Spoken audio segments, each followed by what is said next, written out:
I'm Phil Hellmuth Jr. Welcome to our Introduction to Betting.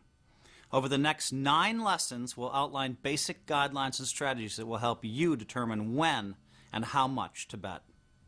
Why should you bet? If you think it's just because you should bet, then it's time to think again. Every bet that you make should serve a purpose.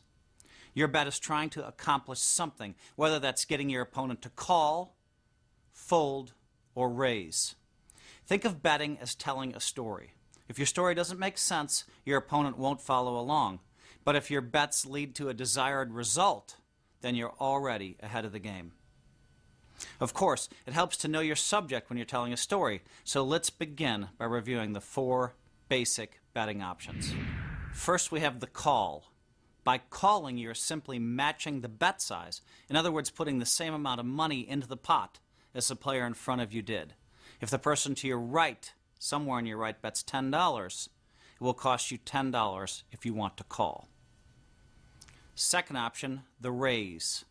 As the name implies, raising means you're putting more money into the pot than the player who acted before you. Again, if they bet $10, you can make a standard raise of 3 times their bet and put in $30 into the pot. You could put in $20 into the pot, whatever, as long as it's increments of 10. At this point, anybody left to act behind you must match your bet to continue with the hand.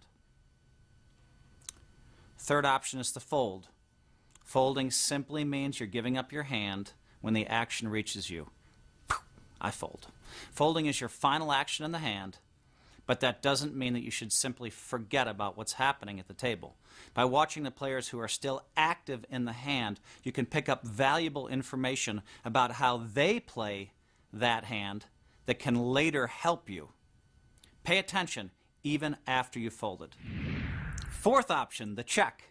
You may check only when you already have money in the pot. Say, for example, you're the big blind and you already have $5 in the pot.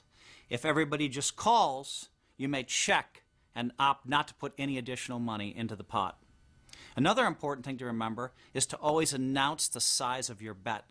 Verbal declarations are binding, which means you can adjust your bet if you accidentally put too many or too few chips into the pot. Verbally declaring your bet will also help you avoid running into trouble with the 1-chip rule. This rule is very basic, but can be confusing for first-time players. Let's say the big blind has $2 in the pot, 2 $1 chips, white chips here in Vegas, by the way. If you want to raise to $5, that's a red chip here in Vegas, you put in 1 $5 chip into the pot, so long as you announce your bet beforehand. If you put a $5 chip into the pot without announcing your raise, your action will be construed as a call, and they'll throw you 3 $1 chips back. You meant to raise, but you didn't declare it. You messed up. You were caught with the 1-chip rule. Well, this mistake may not cost you a lot at a $1 and $2 table. Imagine the difference it will make if your opponent has a $500 in the middle and you put a single $5,000 chip into the pot without declaring your raise. It's going to cost you about $4,000. Finally, you should understand that there are 2 very different schools of thought on the subject of betting.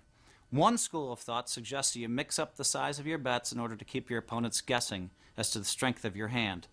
The second school, and the one that we subscribe to, that I subscribe to, says that you should bet consistently no matter what cards you're holding so as not to give away the strength of your hand. This means that while actual number of chips you bet may vary, because the blinds are constantly shifting, your bet size will stay the same as a percentage of the overall pot.